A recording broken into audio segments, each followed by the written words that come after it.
In the upcoming October BTO launch, there is one project that caught my eye, which is the AMK BTO. In total, there are 14 projects to be launched, each with its own selling points. But personally, I think this AMK BTO is probably the best of the bunch. AMK is a popular residential area known for its mature estates, central location, and well-developed amenities. Historically, housing in this area is in high demand. This is also reflected in the prices. Based on the sale transaction trend published by 99.co, in the past 15 years, HDB prices in the AMK area have risen about 72%.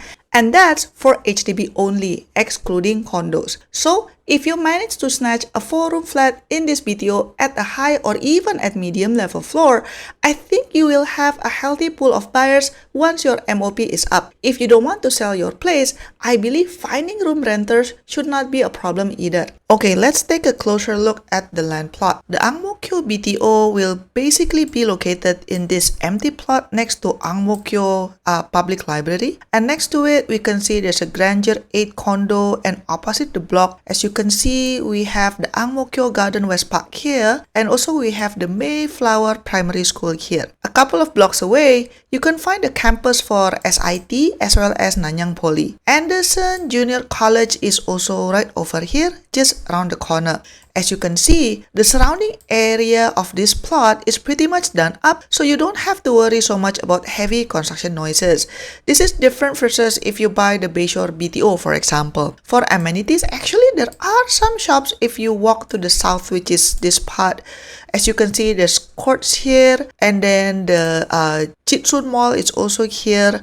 Basically, there are quite a lot of neighborhood shops around this area. If you keep walking, you will arrive at AMK Hub Mall, which have more offering. So this one is the AMK Hub. If you are wondering where is the MRT station, well, AMK MRT station is around 15 minutes walk, so it's right here. But alternatively, of course, you can always take a bus if you don't feel like walking. Usually, I'm not a big fan of BTO, which is located far away from the MRT station, but this one is an exception because the area is already mature with amenities, and it's not super far from the MRT station, just a slightly longer walk. If you are working in the CBD area, you can simply take the North-South MRT line to commute to Raffles Place or City Hall MRT station, depending on where you are working. In terms of school options, there are quite a lot of school choices for different levels around the vicinity, making it ideal for long-term stay. If we look at the unit mix, interestingly, the proportion of 2-room flexi is quite high versus the 4-room flat. Usually, 2-room are just around 20% of the flats, but in this project, it's about 37%. I'm guessing perhaps this is because the government anticipates there are a lot of seniors in this mature town that want to stay here. But this is also an opportunity for singles above 35 years old out there.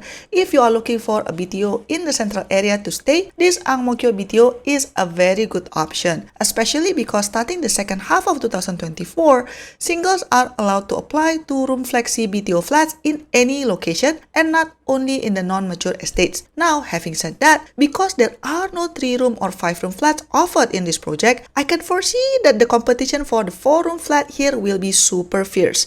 The application rate must be very high, and balloting will be tough. So you will have to be super lucky to get a 4-room flat here, let alone if you are expecting to get a high-level floor unit that is facing the park. However, there is a big catch about this project. Considering it's located in a very desirable area with plenty of amenities, I believe it's going to be a plus HDB project. Another telltale sign is the project doesn't have any 3-room flat offerings. If you recall, starting the second half of 2024, the new flat classification will take into effect. Instead of the previous mature or non-mature labels, they will be using prime, plus, and standard to reflect the location's amenities and overall desirability. It is a big deal because prime and plus come with more restrictions such as 10-year MOP, subsidy clawback upon resale, and the inability to rent out the whole flat even after MOP, etc. Your future potential buyers are also greatly reduced because there is an income ceiling for the future resale flat buyers, and PR couples also cannot buy because there has to be at least one Singaporean buyer, etc. All of these measures indirectly meant to tame down the resale price in the future. If you buy a plus or prime flat, it will be much tougher to get a windfall profit than before. But for this particular project though, I think the 10-year MOP is still worth it.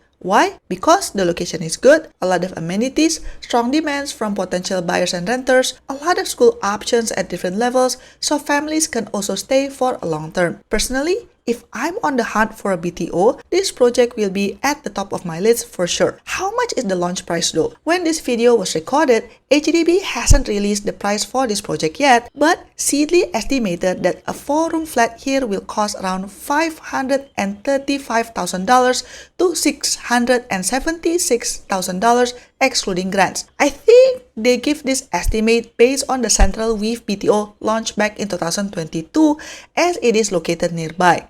So I think the actual price will probably even higher than the estimate that Seedly released because it has been 2 years from then. My guess is the 4-room flat will probably launch around $600,000-ish, but we'll see. If you are worried about the price, well, the government did say that with the new HDB classification model, there will be more subsidies available for plus and prime flats to ensure the price remains affordable. Just note that some of those subsidies will be clawed back when you are reselling the flat in the open market. But when we talk about the purchase price, to be fair, we also must talk about the future selling price, right? Earlier in this video, I have shown you that based on the statistics, in the past 15 years, HDB resale prices in the Ang Mo Kio area have risen around 72%. So, if you are lucky enough to buy a flat in this BTO and wait for the 10-year MOP, I'd say you still have a good chance of making a healthy margin. Can it be resold for over $1 million? Well, maybe. I think you have a good chance, but it will depend on your unit specification as well as the market condition when you are selling. Okay, so let's recap. What I like about this Ang Mo Kio BTO project is definitely the location. A good solid central location, mature estates, and a lot of amenities. Good school options at different levels is also a plus.